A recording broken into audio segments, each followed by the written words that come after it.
Xin chào, hôm nay bạn có gì vui không?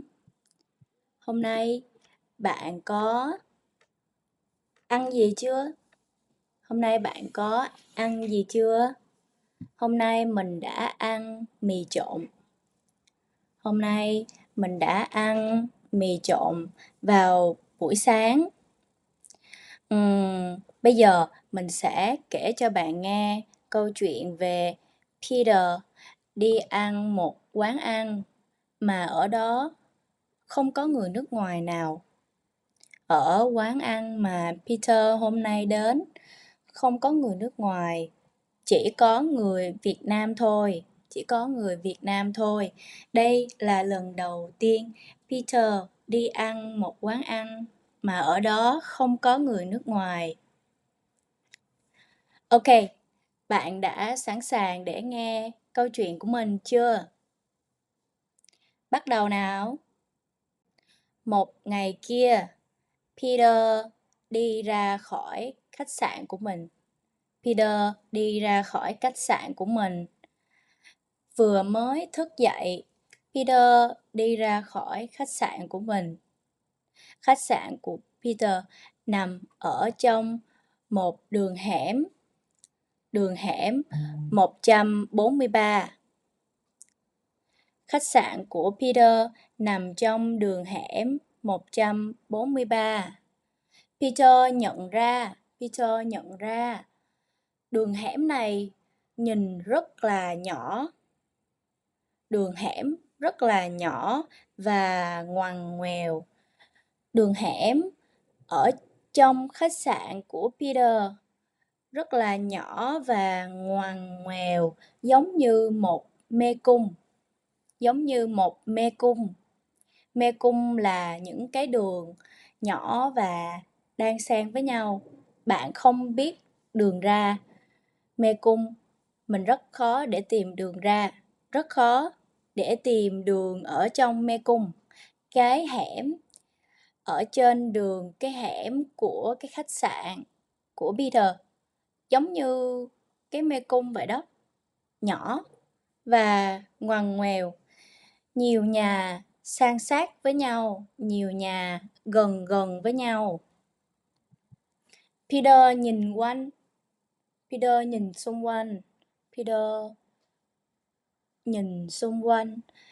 Peter thấy ai cũng đang ăn hết. Peter thấy ai cũng đang ăn. Ông này thì đang ăn cái gì đó. Mọi người đang ăn buổi sáng của mình. Cô này thì đang bán đồ ăn. Cả một cái hẻm tràn ngập mùi thức ăn. Cả một cái hẻm đâu đâu cũng nghe được mùi đồ ăn. Peter thấy đói bụng quá. Peter thấy đói bụng bởi vì ngửi ở đâu cũng thấy mùi đồ ăn và mọi người ai cũng đang ăn. Peter thấy đói bụng quá. Peter muốn tìm đồ ăn. Peter nhìn quanh, nhìn lên những bảng hiệu. Peter thấy các món ăn rất là lạ, không giống như phở hoặc là bánh mì như Peter thường hay ăn. Peter hay ăn phở hoặc bánh mì, nhưng những món được bán ở cái hẻm này rất là lạ. Peter chưa bao giờ ăn, giống như là bánh cuốn, bún riêu, bánh canh. Peter chưa bao giờ ăn những món này. Peter thấy rất là lạ. Có một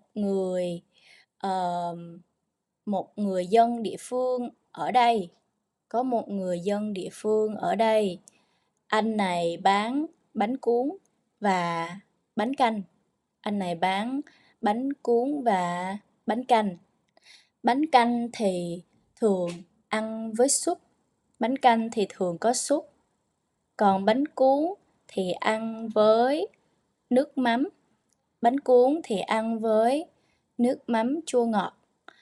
Cả hai món này Peter đều chưa ăn, cho nên là Peter nghĩ là ok, mình nên thử ăn cái này, mình nên thử ăn cái này cho biết là nó có ngon hay là không. Người địa phương này đã giới thiệu cho Peter món ăn mới, đó là bánh cuốn và bánh canh. Nên là Peter ăn thử, Peter ăn 2 món. Peter đã ăn một lần 2 món luôn, 2 tay 2 món. Bên này là bánh cuốn, bên này là bánh canh. Peter ăn một lần 2 món. Và Peter thấy, wow, cái món này rất là ngon. Cái món này rất là ngon.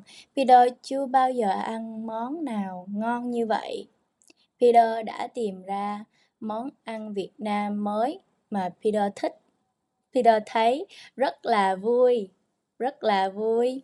Peter rất là muốn nói cho bạn bè của mình biết về món ăn mới này.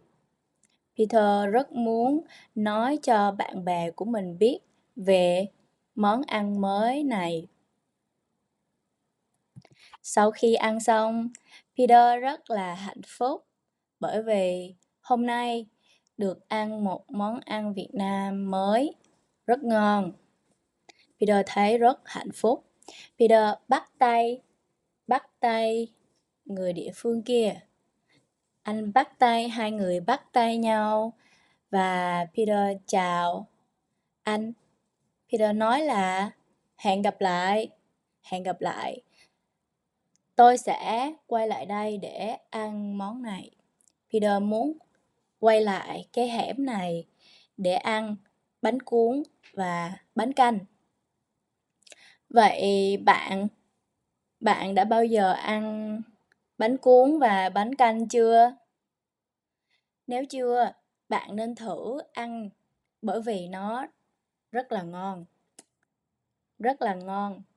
Câu chuyện của mình đến đây là hết rồi. Cảm ơn bạn đã lắng nghe câu chuyện của mình. Chúc bạn một ngày vui vẻ. Tạm biệt. Tạm biệt.